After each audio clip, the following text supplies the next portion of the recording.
The Falcons have been hit hard by the injury bug so far. So hopefully a move is coming, which is why you got to subscribe to the channel, because if a signing or trade goes down, we're going to be the first ones to get you a video. So hit the sub button down below so you don't miss a single thing when it comes to the Dirty Birds.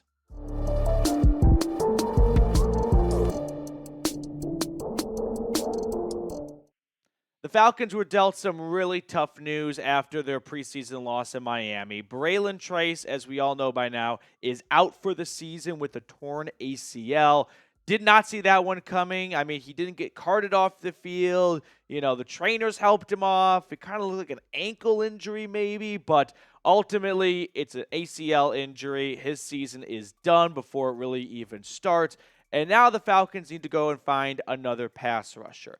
I'll also add that Demarcco Hellams, who was carted off the field, thankfully has avoided IR so far. Doesn't mean he's out of the woods yet. I'm no doctor, but sometimes when swelling goes down and things like that, doctors can get a better picture of what they're looking at, and that could change the outcome and diagnosis. But fingers crossed Demarcco Hellams will avoid IR as I say this while filming Monday afternoon, because this was supposed to be Monday's video before Justin Simmons came to visit Atlanta. But let's talk about replacing Bralen Trice. It's a tough conversation, but it's one that has to be had. Because as of now, they are one snap away from Bradley Anae or D'Angelo Malone on the field as a number one pass rusher. That should scare you. It really should. That's not good. If you don't know a lot about those guys, that's the thing. There's nothing to know. Sorry to them, but they are not starting caliber outside linebackers in the National Football League. The Falcons have to address their dire need at pass rush. I mean, you look at the stats for the top three edge rushers right now. Arnold, Ebiketie, Lorenzo Carter, James Smith-Williams from last season. Ebiketie put up a bit of a stinker in the preseason game. Hopefully it's just because of one bad day, first preseason game of the year, shake the cobwebs off. Okay, I'm not going to say he's going to stink this year because of one bad preseason game. Lorenzo Carter last year, hopefully with a new scheme, he benefits from more of a 3-4 front like he did 2 years ago. But James Smith-Williams, he filled in for the Commanders after Chase Young and Montez Sweat were traded away. He didn't put up earth-shattering numbers. Like, the Falcons need to go out and improve their pass rush. And an addition must be made, and it will be made.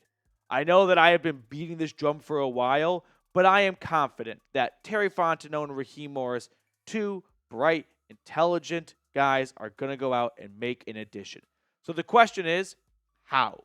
Free agency or trade? Those are the only two options available to them. Because it definitely can't be, let's look to our own farm system here.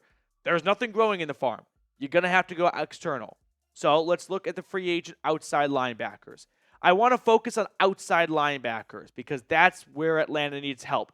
They don't need another defensive lineman. As good as there may be some good defensive ends, they are pretty confident in what they have at that group.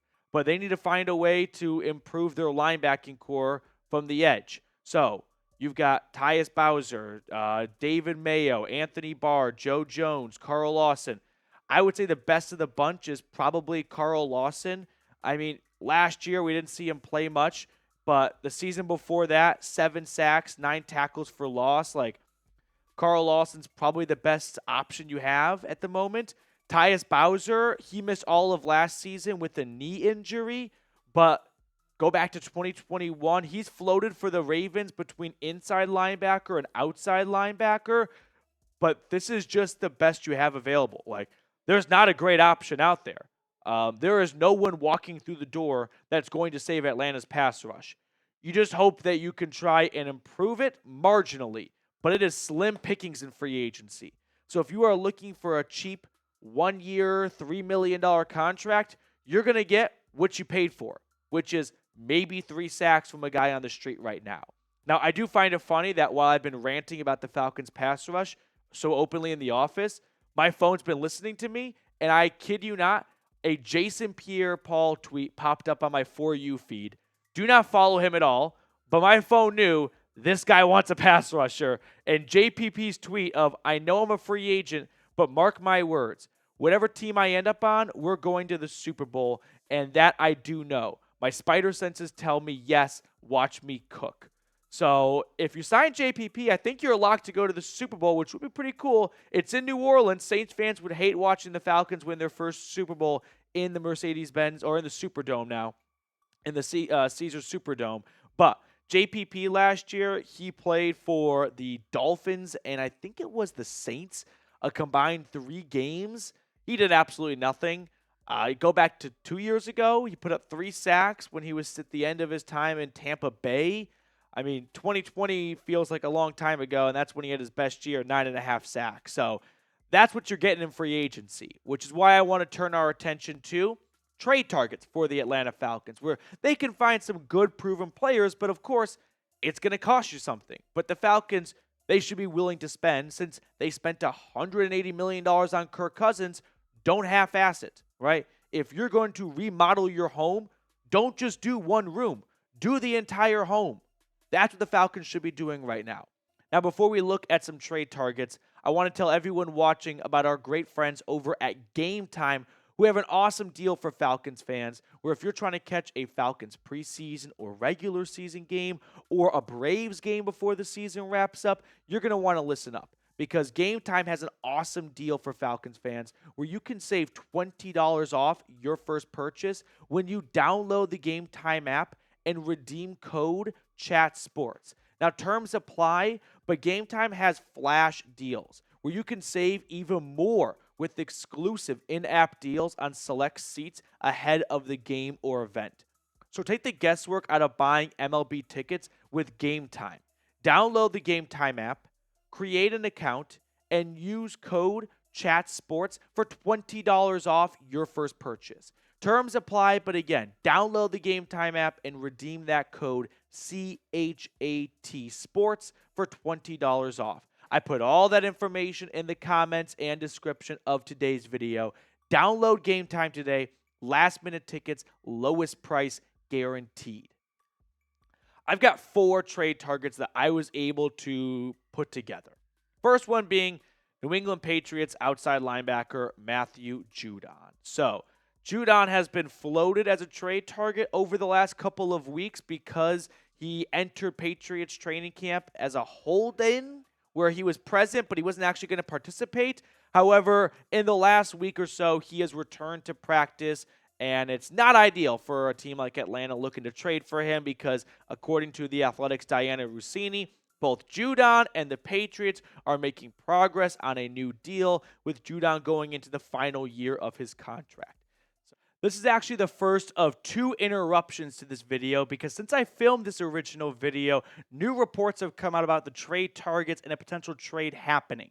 So Jeremy Fowler tweeted out today, multiple teams have inquired about trading for pass rusher Matthew Judon amid his contract stalemate with the Patriots per sources. Judon is due $6.5 million in the final year of his deal. New England made a contract offer to Judon this summer, which Judon did not accept. Now, you're going to notice that old me, before this new report came out, didn't sound too optimistic about a Judon trade since he returned to practice, but this new report definitely puts a little bit of weight behind the possibility of the Patriots shipping and trading off Matthew Judon, which, when I see multiple teams, I'm praying and hoping and thinking the Falcons have to be one of those teams. But now I'm going to throw it back to old me, and then I'm going to interrupt myself again in a few minutes in regards to Haason Reddick. So maybe the Falcons can just slide in between the two and the Patriots decide, well, we were open to extending him or reworking his deal, but we actually would prefer a trade if we can get good compensation. And Atlanta's a little bit desperate right now after losing Bralen Trice, so this could be a win-win for both parties. The Patriots avoid giving him an extension, and they get a draft pick for a team that's very young and building for the future and not looking to pay 30-year-old outside linebackers, where the Atlanta Falcons are in the exact opposite spot. They're ready to win right now. Judon last year had his season cut short, but in his 4 games, he put 4 sacks, which was after a 15.5 and a 12.5 sack season in Foxborough. So, I mean, could you imagine anyone in the Falcons putting up numbers like that over the last 5 years? Hasn't happened since Vic Beasley, when we're closing in on that being a decade ago. So, unfortunately, with Judon reporting to or participating in training camp and ending his hold in, The trade cost just went up for him. Like, the Patriots are no longer desperate to try and get a trade done. They've got him back, and they know the Falcons are desperate because they lost Bralen Trice. So it's going to cost you a little bit more for Judon than it did a few weeks ago. The next player is someone we have talked about a lot on the channel, but I refuse to give up on the Haason Reddick trade from the New York Jets. I'm going to interrupt myself right now because an hour after filming today's video, what do you know? We get a report from Jordan Schultz that Haason Reddick, who is holding out, is requesting a trade. I'm going to take a little bit of a victory lap here because I've been talking about Haason Reddick getting traded for a long time now. A lot of you told me in the comment section, it's not possible. It's not going to happen. You're making this up. What do you know? Haason Reddick requesting a trade no less than 60 minutes after I filmed this video. So I'm going to throw it back to old me who doesn't know that this trade just happened or this trade request just happened, but do not rule out Haason Reddick. He's a Falcon. He was traded from the Eagles to the Jets on April 1st for a conditional third-round draft pick that could elevate depending on playing time and whatnot, but he is still holding out from training camp. He has not been to a single thing from the New York Jets. He skipped picture day. Didn't even go to media day, okay? Now, he's looking for a raise or some sort of change to his contract in a good way for him as he enters the final year of a 3-year, $45 million contract, which was an absolute steal by the Philadelphia Eagles based on the production they got from him in the first 2 years of that 3-year contract. Over the last 4 years, he's had 4 straight seasons of 10 or more sacks, 11 sacks, 16 sacks, 11 sacks, 12.5 sacks. We should really just stop the video right now. I mean, no one in Atlanta's history outside of John Abraham has come close to any type of production like this year to year. Get on the phone with New York. Haason Reddick and the Jets are not fit together. The trade was a disaster for the Jets. They didn't know that he was looking for a contract extension. They thought he'd be open to playing on the last year of his deal. It's a malpractice by New York, but Atlanta can toss the Jets a lifeline and help them recoup some of their losses from the trade assets they gave up to get him and give the Jets a 4th and a 6th round draft pick. And it helps the Falcons out immensely because they get a pass rusher that instantly becomes one of the best pass rushers in franchise history. The bar's that low, but still, 4 or 5 straight years of 10 or more sacks. Now, you would have to extend Haason Reddick, otherwise you'd be making the same mistake that the New York Jets made. But I've got no problem extending Haason Reddick. For those of you that say, no, you don't want to pay an older pass rusher like this, the Falcons need to take any chance they possibly can at getting a proven pass rusher. They've never really had one in their franchise's history outside of Abraham, at least not in the last 20 years. So I would give Reddick a 2-year, $34 million extension. That's an average of $17 million a season. It's $2 million more than what he is making right now, but it's still not big money for an edge rusher. It's not even top 10 or close to it. And you guarantee $20 million, which really makes this a 1-year, $20 million extension. So Reddick gets a boatload of guaranteed cash. And if things don't go well after 2025, you can bail on that before the final year of his contract. But if you still believe, no, the Falcons can't afford this, you are playing right into rich billion-dollar owners' hands that don't want to pay their employees a lot of money. You could just restructure 3 contracts, or 1 or 2 if you like to, for next season. You can open up nearly $10 million in cap space by restructuring Chris Lindstrom's contract. And by the way, a restructure is not Lindstrom agreeing to less money or anything. You are simply taking the player's base salary for that season, bringing it down to the vet minimum, and then prorating that savings over signing bonuses for the remaining, or for workout bonuses for the remaining years on their contract. That's all a restructure is. So you can easily open up more cap space by restructuring Lindstrom, Matthews, or Bates, all players I foresee serving the duration of their contract. You paid Kirk Cousins all that money to win right now. Go be aggressive. Sure, if you end up looking bad for the Reddick extension in 2 years because he's not as good as he is now, so be it. But who's going to care if that helps you win playoff games in 2024? That's the goal, right? Not just to make the playoffs, but you don't pay Kirk Cousins $180 million just to get in the dance. It's to win playoff games. Go be aggressive. Look at how the Eagles spend. Look how far they've gotten that way. Don't tell me it can't be done. Don't be like the Cowboys. Go spend money and win playoff games. So would you trade for and extend Haason Reddick? Give me a Y for yes or an N for no. I'm 100% in. Now, maybe the Jets are declining all calls and they refuse to give up on a Haason Reddick deal happening with the Jets.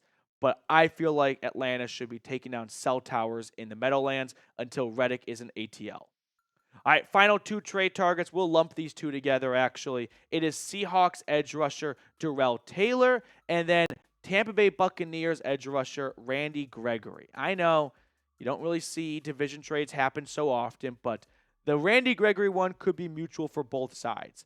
But Darrell Taylor is definitely the more eye-popping name. I mean, last year he put up 28 tackles for Seattle, 7 tackles for loss, 5.5 sacks. However, with the new head coach and new regime coming in, there appears to be a little bit of a shakeup, and Taylor has kind of fallen out of favor in the Pacific Northwest. He's not a starter for them anymore, so a change of scenery could benefit both sides. Randy Gregory has actually been holding out of Bucs training camp. I'm not really sure why. I believe it's related to his lawsuit against the Broncos in the NFL, but he's catching $50,000 in fines for every single training camp practice he misses.